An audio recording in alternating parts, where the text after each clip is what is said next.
Hello guys, അസ്സലാമു അലൈക്കും. നമുക്ക് ഈ നോമ്പിന് ഈത്തപ്പഴം ഒന്ന് പൊരിച്ച് നോക്കിയാൽ വളരെ ഈസിയാണ്. അതുപോലെ തന്നെ കുട്ടികൾക്കെല്ലാം എന്തായാലും ഇഷ്ടപ്പെടും. അപ്പോൾ ഇത് നമ്മുടെ കുറച്ച് ഈത്തപ്പഴം എടുത്തിട്ടുണ്ട്. ഏത് ഈത്തപ്പഴം കുഴപ്പമില്ല കേട്ടോ, അത് മിക്സ്ഡ് ഈത്തപ്പഴമാണ്. അപ്പോൾ ഇത് കഴുകി വൃത്തിയാക്കിയതിന് ശേഷം നമ്മളിത് കുരു കളഞ്ഞതിന് ശേഷം ഞാൻ ഇതിലോട്ട് അണ്ടിപ്പരിപ്പ് വെച്ച് കൊടുക്കുന്നുണ്ട്. നിങ്ങളുടെ കയ്യിൽ ഏത് നട്ട്സാണുള്ളത് ഇത് വെച്ച് കൊടുക്കാം, അതില്ലെങ്കിലും കുഴപ്പമൊന്നുമില്ല. പിന്നെ നമ്മുടെ ഈത്തപ്പഴം പൊരിക്കും ബാറ്ററാണ് ഏറ്റവും ശ്രദ്ധിക്കേണ്ടത്. അതേ വെള്ളമായി പോയാൽ ലൂസായി പോയാൽ പിന്നെ ഈത്തപ്പഴം റെഡിയായി കിട്ടില്ല.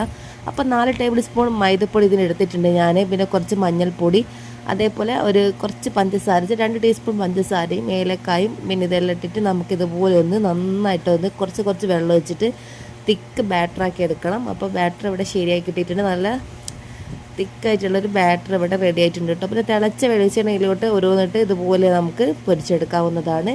പിന്നെ നിറം മാറി വരുമ്പോൾ എടുത്ത് പ്ലേറ്റിലോട്ട് മാറ്റി കൊടുക്കുക. വളരെ ഈസി ആയിട്ടുള്ള ഈത്തപ്പഴം റെസിപ്പി നിങ്ങൾ എല്ലാവരും ട്രൈ ചെയ്ത് നോക്കൂ. ഫീഡ്ബാക്ക് അറിയിക്കാൻ മറക്കരുത്. അതേപോലെ സബ്സ്ക്രൈബ് ചെയ്യാതെ കുറേ കൂട്ടുകാർ എൻ്റെ ചാനൽ കാണുന്നുണ്ട്. അപ്പോൾ നിങ്ങൾക്ക് എൻ്റെ വീഡിയോ ഇഷ്ടപ്പെടുകയാണെങ്കിൽ ഒന്ന് സബ്സ്ക്രൈബ് ചെയ്ത് സപ്പോർട്ട് ചെയ്യുക. ഫ്രണ്ട്സിനും ഫാമിലിക്കൊക്കെ ഒന്ന് ഷെയർ ചെയ്ത് കൊടുക്കുക, കമൻറ്റ് ചെയ്യുക. ഇൻഷാല്ലാ വേറെ വീഡിയോ